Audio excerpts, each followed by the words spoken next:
जय हिंद दोस्तों, Sandeep tricky math special YouTube channel में आप सभी का स्वागत है। बिहार पुलिस कांस्टेबल नई भर्ती 2023 जिसमें टोटल पोस्ट है 21,391। इस पोस्ट के लिए अर्थशास्त्र का 100 मस्ट इम्पोर्टेंट क्वेश्चन लेकर आए हैं। ये वीडियो आप लोग के लिए बेहद इम्पोर्टेंट है। आप बिहार पुलिस का 1 अक्टूबर वाला अगर क्वेश्चन दोनों शिफ्ट का देखे होंगे तो अर्थशास्त्र का 10 से 12 प्रश्न है जो कि एग्ज़ाम में रखा जा रहा है, तो उसको लेकर ये सेशन आपके एग्ज़ाम के व्यू से बेहद इंपॉर्टेंट साबित होने वाला है। तो इस वीडियो को कम्प्लीटली देखिएगा। वीडियो स्टार्ट करते हुए चलते हैं हम प्रश्न की तरफ। पहला प्रश्न है आपके सामने, भारत में मुद्रास्फीति को मापा जाता है। ऑप्शन नंबर ए है थोक मूल्य सूचकांक के द्वारा, बी है शहरी हाथ से काम न करने वाले कार्मिकों हेतु उपभोक्ता मूल्य सूचकांक के द्वारा, सी है खेतिहरों श्रमिकों के लिए उपभोक्ता मूल्य सूचकांक के द्वारा और डी है राष्ट्रीय आय अपस्फीति के द्वारा। बताइए यहाँ पर 1 प्रश्न का सही आंसर क्या है। जो भी कैंडिडेट ऑप्शन नंबर ए के साथ जा रहे हैं थोक मूल्य सूचकांक के द्वारा, बिल्कुल ही सही जवाब है। चलिए नेक्स्ट यहाँ पर सेकेंड प्रश्न है आपके सामने कि नाबार्ड का पूर्ण रूप क्या होगा। जल्दी से बताइए यहाँ पर नाबार्ड का यहाँ पर फुल फॉर्म बताना है। तो सेकेंड प्रश्न का जो भी कैंडिडेट ऑप्शन नंबर बी के साथ जा रहे हैं national bank for agriculture and rural development, इसका राइट आंसर है ऑप्शन नंबर बी। नेक्स्ट यहाँ पर 3 प्रश्न है आपके सामने कि भारत में मुद्रा एवं साख का नियंत्रण किया जाता है। सेंट्रल बैंक ऑफ इंडिया के द्वारा, industrial development bank of India के द्वारा, भारतीय रिजर्व बैंक के द्वारा और डी है भारतीय स्टेट बैंक के द्वारा। बताइए यहाँ पर 3 प्रश्न का सही आंसर क्या है। 3 प्रश्न का जो भी कैंडिडेट ऑप्शन नंबर सी के साथ जा रहे हैं रिजर्व बैंक ऑफ इंडिया, बिल्कुल ही सही जवाब है। नेक्स्ट यहाँ पर 4 प्रश्न है आपके सामने, फ्लिप से वक्र किसके मध्य संबंध को व्यक्त करता है। चारों ऑप्शन देखिए और बताइए यहाँ पर 4 प्रश्न का सही आंसर क्या है। तो जो भी कैंडिडेट ऑप्शन नंबर बी के साथ जा रहे हैं मुद्रास्फीति एवं बेरोजगारी, बिल्कुल ही सही जवाब है।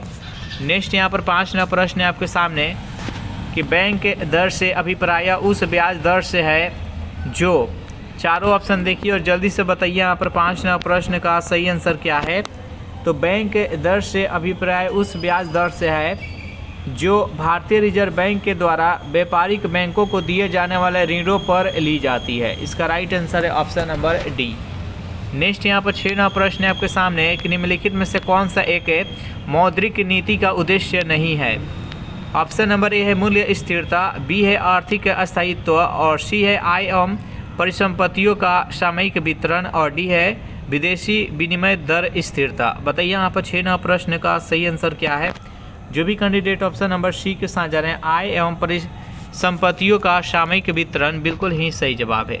7 प्रश्न है कि किसी सैद्धांतिक रूप से यदि आर्थिक विकास की कल्पना की जाती है तो इनमें से किस एक को साधारणतः ध्यान में नहीं रखा जाता है। ऑप्शन नंबर है सकल घरेलू उत्पाद में वृद्धि, बी है विश्व बैंक से वित्तीय सहायता में वृद्धि, सी है सकल राष्ट्रीय उत्पाद में वृद्धि और डी है सकल राष्ट्रीय उत्पाद में कमी। बताइए यहाँ पर 7 प्रश्न का सही आंसर क्या है। तो जो भी कैंडिडेट यहाँ पर ऑप्शन नंबर बी के साथ जा रहे हैं विश्व बैंक से वित्तीय सहायता में वृद्धि, इसका right answer option number B. Next यहाँ पर 8 प्रश्न है आपके सामने कि 7वीं पंचवर्षीय योजना के अंतर्गत अपनाई गई विकास व्यूह रचना थी। कृषिगत विकास से उन्मुख वृद्धि, औद्योगिक विकास उन्मुख वृद्धि, सेवा क्षेत्र विकास उन्मुख वृद्धि और ये सभी। बताइए यहाँ पर 8 प्रश्न का सही आंसर क्या है। 8 प्रश्न का जो भी कैंडिडेट ऑप्शन नंबर ए के साथ जा रहे हैं कृषिगत विकास उन्मुख वृद्धि, बिल्कुल ही सही जवाब है। नेक्स्ट यहाँ पर 9 प्रश्न है आपके सामने कि 10वीं योजना के मध्यावधि मूल्यांकन में अर्थशास्त्र के वार्षिक विकास की दर क्या रखी गई है। ऑप्शन नंबर ए है 7%, बी है 7.5%, सी है 8% और डी है 8.25%। बताइए यहाँ पर 9 प्रश्न का सही आंसर क्या है। जो भी कैंडिडेट ऑप्शन नंबर ए के साथ जा रहे हैं 7%, बिल्कुल ही सही जवाब है। 10 प्रश्न की किस पंचवर्षीय योजना में कृषि ने ऋणात्मक विकास प्रदर्शित किया था। 3री में, 5वीं में, 7वीं में, 9वीं में। बताइए यहाँ पर 10 प्रश्न का सही आंसर क्या है।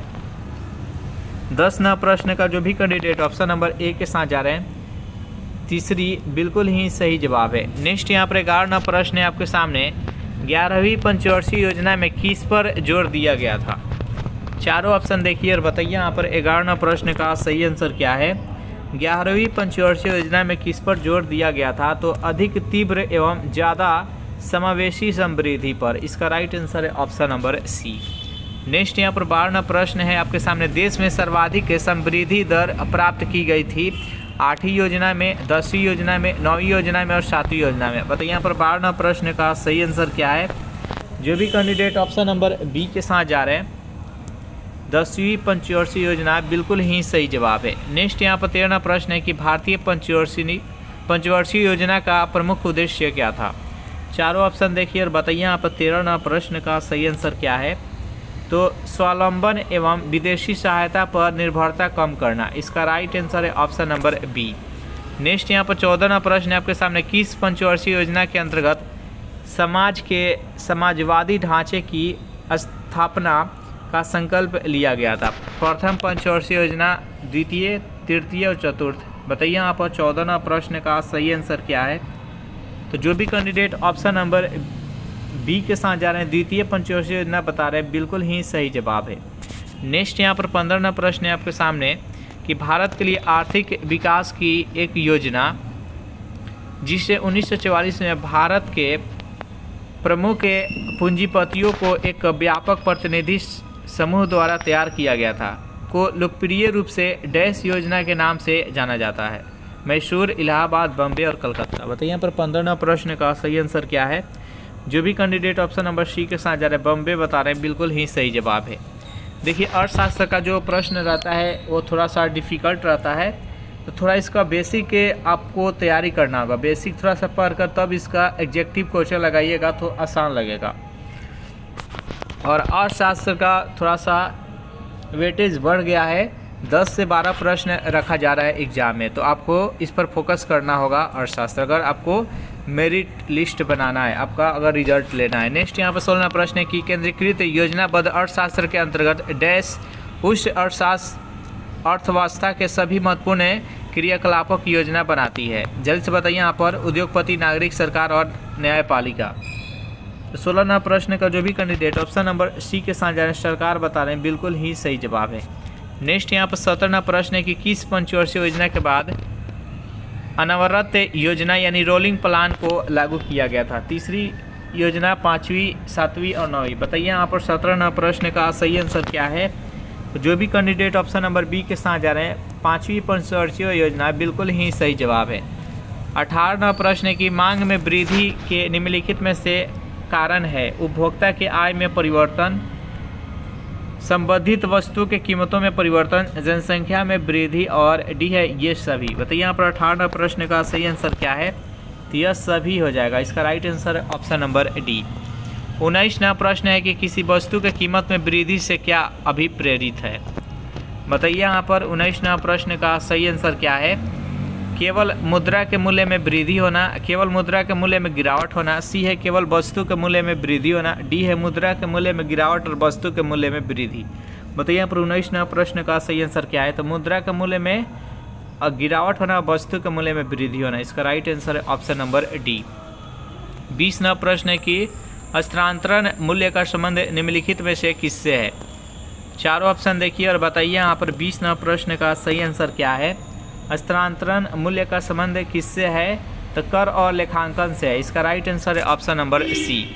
21वां प्रश्न है आपके सामने कि चक्राकार प्रवाह के आरेख के अनुसार उत्पादन के कारकों के बाजार में ऑप्शन नंबर ए है परिवार खरीदार होते हैं और फर्म विक्रेता होते हैं, बी है कि परिवार विक्रेता होते हैं और फर्म खरीदार होते हैं, सी है कि परिवार और फर्म दोनों खरीदार होते हैं और डी है परिवार और फर्म दोनों विक्रेता होते हैं। बताइए यहाँ पर 21वां प्रश्न का सही आंसर क्या है।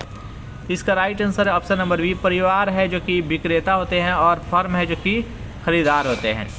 नेक्स्ट यहाँ पर 22वां प्रश्न है आपके सामने कि किसी उत्पाद की बिक्री में अप्रत्याशित वृद्धि डैश की ओर ले जाती है। चारों ऑप्शन देखिए और बताइए यहाँ पर 22वां प्रश्न का सही आंसर क्या है। तो जो भी कैंडिडेट ऑप्शन नंबर बी के साथ जा रहे हैं, अनियोजित इन्वेंट्री का विसंचय, बिल्कुल ही सही जवाब है। नेक्स्ट यहाँ पर 23वां प्रश्न है आपके सामने कि मांग में कमी और आपूर्ति में वृद्धि का संतुलन कीमत पर क्या प्रभाव पड़ेगा। ऑप्शन नंबर है संतुलन मूल्य में वृद्धि होगी, बी है संतुलन कीमत घट जाएगी, सी है संतुलन मूल्य स्थिर रहेगा और डी है कभी कीमत बढ़ेगी और कभी गिरेगी। बताइए यहाँ पर 23 नंबर प्रश्न का सही आंसर क्या है। इसका राइट आंसर है ऑप्शन नंबर बी, संतुलन कीमत घट जाएगी। नेक्स्ट यहाँ पर 24 नंबर प्रश्न है आपके सामने। उस ग्राफ को क्या नाम दिया गया है जो दो वस्तुओं के उन सभी संयोजनों को दर्शाता है जो एक उपभोक्ता दिए गए बाजार मूल्यों पर और विशेष आय स्तर के भीतर आर्थिक दृष्टि से वहन कर सकता है।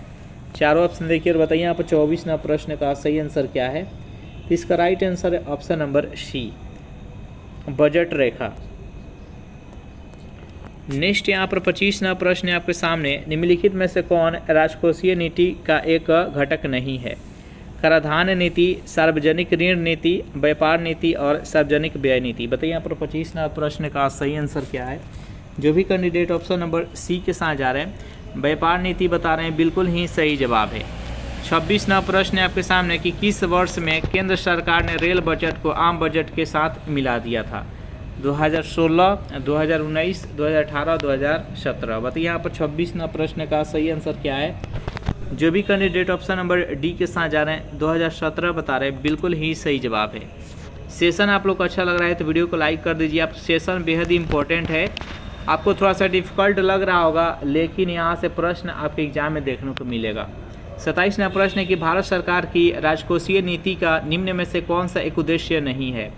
ऑप्शन नंबर ए है पूर्ण रोजगार, मूल्य स्थिरता, अंतर राज्य व्यापार का नियमन, डी है धन तथा आय का न्यायोचित वितरण। बताइए यहाँ पर 27 नंबर प्रश्न का सही आंसर क्या है।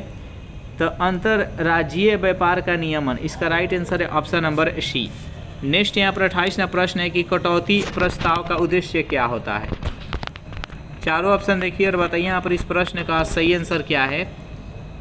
तो 28 नंबर प्रश्न का जो भी कैंडिडेट ऑप्शन नंबर सी के साथ जा रहे हैं बजट प्रस्ताव के खर्च में कमी का प्रस्ताव प्रस्तुत करना, इसका right answer option number C. 29 number प्रश्न है कि बजट के हिसाब किताब की जांच भारतीय संसद किसके द्वारा करती है। आकलन समिति के द्वारा, सार्वजनिक लेखा समिति के द्वारा, विशेषाधिकार समिति के द्वारा, हिसाब किताब जांच समीक्षा समिति के द्वारा। बताइए यहाँ पर 29 नंबर प्रश्न का सही आंसर क्या है। इसका right answer option number B, सार्वजनिक लेखा समिति के द्वारा। चलिए नेक्स्ट यहाँ पर 30 नंबर प्रश्न है आपके सामने। लेखानुदान का अर्थ क्या होता है। चारों ऑप्शन देखिए और बताइए यहाँ पर 30 नंबर प्रश्न का सही आंसर क्या है। लेखानुदान का अर्थ क्या होता है। तो बजट पारित होने तक लंबित धनराशि का विनियोग, जिसको लेखानुदान कहते हैं। इसका right answer option number C. 31 number प्रश्न है आपके सामने कि केंद्र सरकार के लिए कर राजस्व के निम्नलिखित महत्वपूर्ण स्रोतों पर विचार कीजिए। यहाँ पर पहला पॉइंट है निगम कर, दूसरा पॉइंट है निगम कर के अलावा अन्य आय का कर, तीसरा है सीमा कर और चौथा है संघ उत्पाद शुल्क। निम्नलिखित में से सकल का राजस्व के संदर्भ में सही अवरोही क्रम में सजाना है। अवरोही यानी घटते क्रम में किससे सबसे अधिक आय की प्राप्ति होती है और उससे कम उससे कम उससे कम, ऐसे इसको सजाना है। जल्दी से बताइए यहाँ पर 31 नंबर प्रश्न का सही आंसर क्या है। तो देखिए सबसे अधिक जो प्राप्त होता है निगम कर से, दूसरे स्थान पर है निगम कर के अलावा अन्य आय का कर और तीसरे स्थान पर है वो संघ उत्पाद कर और लास्ट में सीमा शुल्क। नेक्स्ट यहाँ पर 32 नंबर प्रश्न है कि वस्तु एवं सेवा कर, जिसको जीएसटी कहा जाता है, के संदर्भ में राजस्व तटस्थ कर दर का क्या अर्थ होता है। चारों ऑप्शन देखिए और बताइए यहाँ पर 32 नंबर प्रश्न का सही आंसर क्या है। तो जिस दर पर राज्यों और केंद्र के लिए कर राजस्व जीएसटी से पहले के समान रहेगा, इसका राइट आंसर है ऑप्शन नंबर ए। 33वां प्रश्न है आपके सामने कि वर्ष 2011 की जनगणना के अनुसार भारत में नगरीय जनसंख्या का देश की कुल जनसंख्या का प्रतिशत कितना था। बताइए यहाँ पर 33वां प्रश्न का सही आंसर क्या है। जो भी कैंडिडेट ऑप्शन नंबर बी के साथ जा रहे हैं 31.16 बिल्कुल ही सही जवाब है। 34वां प्रश्न है कि भारत की जनसंख्या में निरंतर वृद्धि से निम्नलिखित देश के विकास में गंभीर अड़चनें आई है। आर्थिक, सामाजिक एवं आर्थिक, राजनीतिक और जनांकीय। बताइए यहाँ पर 34वां प्रश्न का सही आंसर क्या है। जो भी कैंडिडेट ऑप्शन नंबर बी के साथ जा रहे हैं, सामाजिक और आर्थिक, बिल्कुल ही सही जवाब है। नेक्स्ट यहाँ पर 35वां प्रश्न है आपके सामने कि 2011 की जनगणना के अनुसार जनसंख्या की दृष्टि से किस भारतीय राज्य का स्थान उत्तर प्रदेश के बाद दूसरा है। बताइए यहाँ पर 35वां प्रश्न का सही आंसर क्या है। तो 35वां प्रश्न का जो भी कैंडिडेट ऑप्शन नंबर सी के साथ जा रहे हैं, प्रथम स्थान पर कौन सा है, तो प्रथम स्थान पर उत्तर प्रदेश और दूसरे स्थान पर महाराष्ट्र है। नेक्स्ट क्वेश्चन देखते हैं यहाँ पर 36वां प्रश्न है कि 2011 की जनगणना के अनुसार भारत के किस राज्य में लिंगानुपात सबसे कम है, यानी प्रति 1000 पुरुषों पर महिलाओं की संख्या सबसे कम है। बताइए यहाँ पर 36वां प्रश्न का सही आंसर क्या है। तो सबसे कम लिंगानुपात किस राज्य का है, तो हरियाणा का है। इसका right answer option number B. और सबसे अधिक लिंगानुपात किस राज्य का है, तो केरल का है।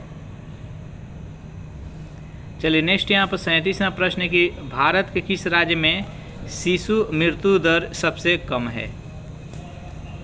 राजस्थान, केरल, तमिलनाडु, उत्तर प्रदेश। बताइए यहाँ पर इस प्रश्न का सही आंसर क्या है। 37वां प्रश्न का जो भी कैंडिडेट ऑप्शन नंबर बी के साथ जाना है, केरल बता रहे हैं, बिल्कुल ही सही जवाब है। 38वां प्रश्न है कि निम्न कारण से जीएनपी यानी सकल राष्ट्रीय उत्पाद में श्रम की भागीदारी कम है। चारों ऑप्शन देखिए और बताइए यहाँ पर 38वां प्रश्न का सही आंसर क्या है। तो कीमतों की तुलना में मजदूरी कम मिलना।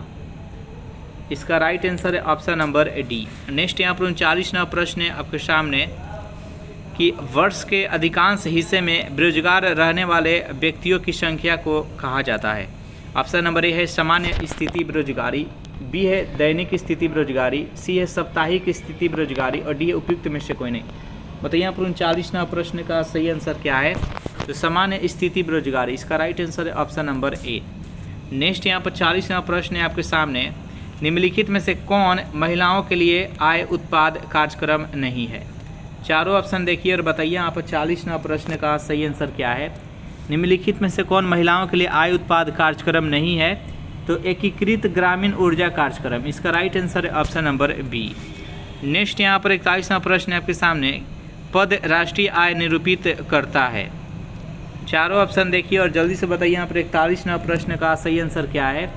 तो राष्ट्रीय आय निरूपित करता है बाजार कीमतों पर सकल राष्ट्रीय उत्पाद मूल्य ह्रास अप्रत्यक्ष करों से घटाकर सब्सिडी जोड़कर। इसका right answer option number C. Next यहाँ पर 42वां प्रश्न है, किस अर्थशास्त्री ने भारत में सबसे पहले वैज्ञानिक दृष्टि से राष्ट्रीय आय की गणना की थी। चारों ऑप्शन देखिए और बताइए यहाँ पर 42वां प्रश्न का सही आंसर क्या है। तो जो भी कैंडिडेट ऑप्शन नंबर बी के साथ जा रहे हैं, BKRV राव, बिल्कुल ही सही जवाब है। 43वां प्रश्न है आपके सामने कि भारत में अधिकांशतः बेरोजगारी किस प्रकार की है, प्रौद्योगिकीय, चक्रीय, संघर्ष से संबंधी और संरचनात्मक। बताइए यहाँ पर 43वां प्रश्न का सही आंसर क्या है। किस प्रकार का बेरोजगारी है, तो संरचनात्मक है। इसका राइट आंसर है ऑप्शन नंबर डी। 44वां प्रश्न है कि GDP सकल घरेलू ज्ञान उत्पाद शब्द के खोजकर्ता कौन है। बताइए यहाँ पर 44वां प्रश्न का सही आंसर क्या है। उम्बेर्टो सुल्पासो। इसका राइट आंसर है ऑप्शन नंबर ए। 45वां प्रश्न है कि सकल घरेलू उत्पाद को डैश के रूप में परिभाषित किया गया है। चारों ऑप्शन देखिए और बताइए यहाँ पर 45वां प्रश्न का सही आंसर क्या है। 45वां प्रश्न का जो भी कैंडिडेट ऑप्शन नंबर ए के साथ जा रहे हैं, किसी अर्थव्यवस्था में एक वर्ष में उत्पादित अंतिम वस्तुएं एवं सेवाएं। इसका राइट आंसर है ऑप्शन नंबर ए। 46वां प्रश्न है कि निम्न में से बहुआयामी गरीब सूचकांक के संबंध में गलत है। चारों ऑप्शन देखिए और बताइए यहाँ पर इस प्रश्न का सही आंसर क्या है। 46वां प्रश्न का जो भी कैंडिडेट ऑप्शन नंबर डी के साथ जा रहे हैं, प्रत्येक के प्रचाल को समान भार दिया गया। इसका राइट आंसर है ऑप्शन नंबर डी। 47वां प्रश्न है आपके सामने, आत्मनिर्भरता का सूचक क्या होता है। जल्दी से बताइए यहाँ पर 47वां प्रश्न का सही आंसर क्या है। आत्मनिर्भरता का सूचक का अर्थ क्या होता है, उन वस्तुओं के आयात से बचाना जिनका उत्पादन देश में किया जाता है, किया जा सकता है। इसका राइट आंसर है ऑप्शन नंबर सी। नेक्स्ट यहाँ पर 48वां प्रश्न है कि वस्तु एवं सेवा कर GST में निम्नलिखित में से कौन सा कर शामिल नहीं किया गया है। उत्पादन शुल्क, सीमा शुल्क, मूल्यवर्धित कर और सेवा कर। बताइए यहाँ पर 48वां प्रश्न का सही आंसर क्या है। जो भी कैंडिडेट ऑप्शन नंबर बी के साथ जा रहे हैं, सीमा शुल्क, बिल्कुल ही सही जवाब है। 49वां प्रश्न है आपके सामने कि जीएसटी के संबंध में निम्नलिखित में से कौन सा सही है। चारों ऑप्शन देखिए और बताइए यहाँ पर 49वां प्रश्न का सही आंसर क्या है। इसका राइट आंसर है option number B. GST network का गठन कंपनी अधिनियम के तहत किया गया था। इसका राइट थोड़ा एक ही में लिखा गया है, सही से बता देते हैं। जीएसटी नेटवर्क का गठन कंपनी अधिनियम के तहत किया गया था। नेक्स्ट यहाँ पर 50वां प्रश्न है, निम्नलिखित में से कौन सा क्षेत्र भारत की जीडीपी में सर्वाधिक योगदान देता है। चारों ऑप्शन देखिए और बताइए यहाँ पर 50वां प्रश्न का सही आंसर क्या है। तो तृतीयक क्षेत्र देता है। इसका राइट आंसर है ऑप्शन नंबर सी। तृतीयक क्षेत्र का है या सेवा क्षेत्र का है। देखिए इस सेशन में हम 50 प्रश्न देखें, बाकी का जो 50 प्रश्न है हम नेक्स्ट वीडियो में देखेंगे। वीडियो आप लोग को अच्छा लगा हो तो वीडियो को लाइक कर दीजिए, अपने दोस्तों के पास शेयर कर दीजिए। जो भी कैंडिडेट अभी तक इस चैनल को सब्सक्राइब नहीं किए होंगे तो चैनल को सब्सक्राइब कर लीजिए। Thanks for watching this video. मिलते हैं नेक्स्ट वीडियो में।